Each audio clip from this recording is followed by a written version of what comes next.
Let's now uncomment section 16 and see what we should do.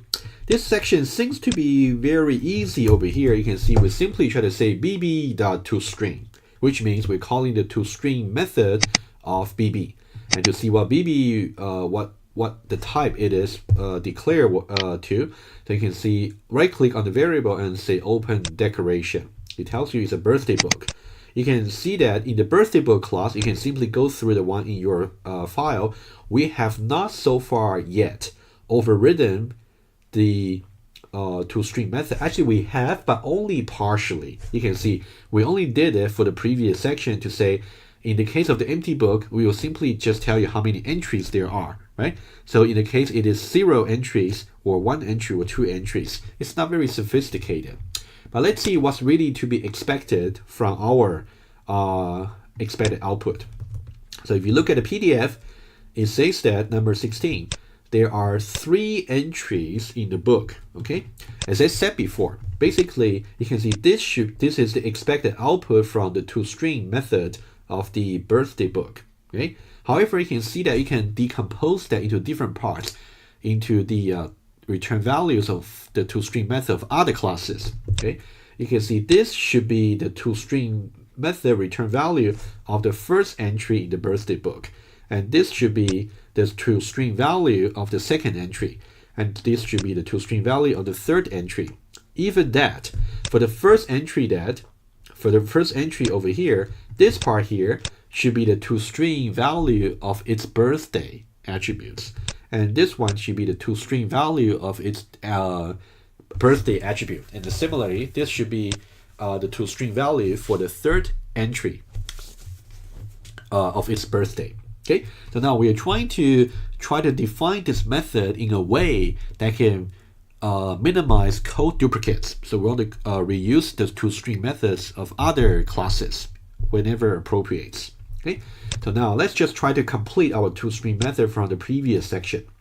If you go to birthday book over here, so now what we need is just a loop for integer I is 0, I less than number of entries, and don't forget the common error is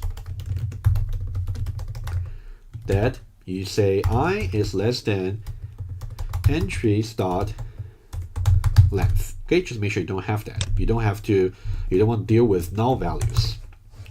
Okay, over here, what we can do is we can simply say whenever we got the toString value for a particular entry, we can say to return plus equal. We are accumulating the string by the entries that we're looking at currently dot toString, like that. And then we can say every time after this we're going to add a new line. Okay, how about that? To return plus equal, and then a new line character. Just make it simple like that. Okay, and that's it.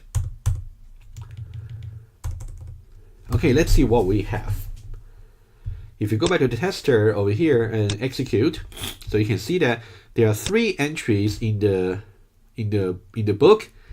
Okay, so you can see that this is not quite right. We need a new line over there. Okay, let's do that quickly. Okay, that's why you really gotta do test. If you go back to birthday book, so you can see that what we should do is we should put a new line over here. Okay, let's try again. Okay, let's try again. If you put a new line over here, you will see that over here there are 3 entries, and then we have that. Okay.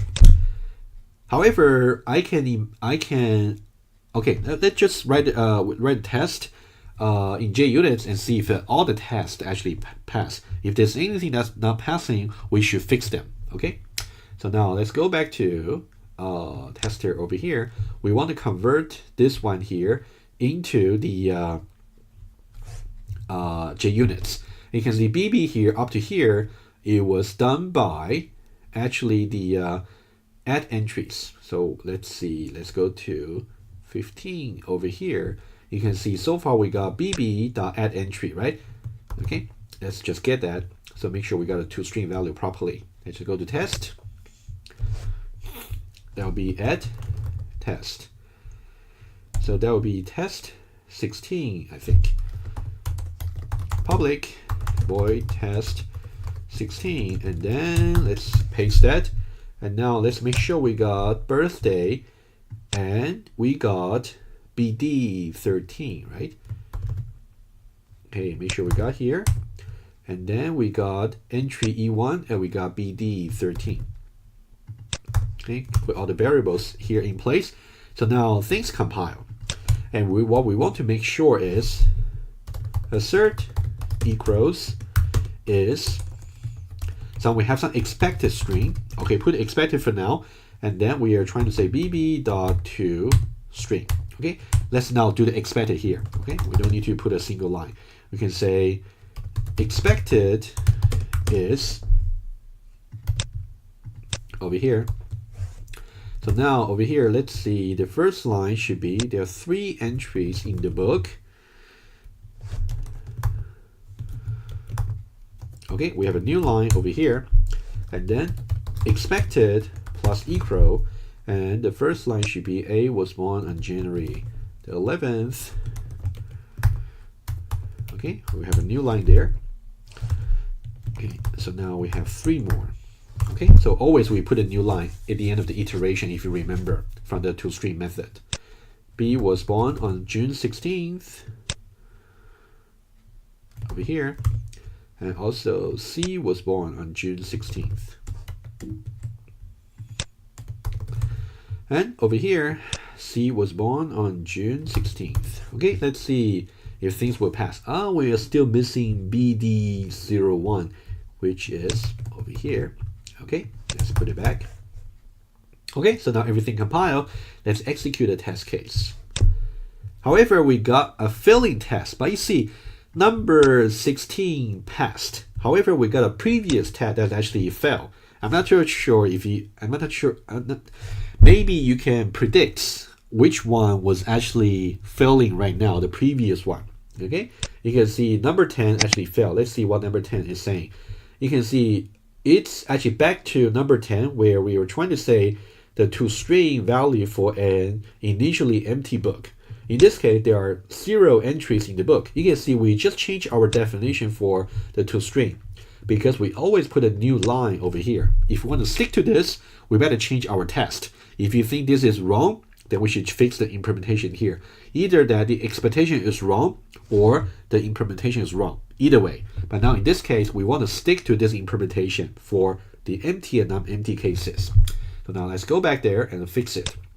So now you can easily do this just by saying empty line. Okay, now let's execute the test again. So now so far we have got 17 test cases and all of them pass.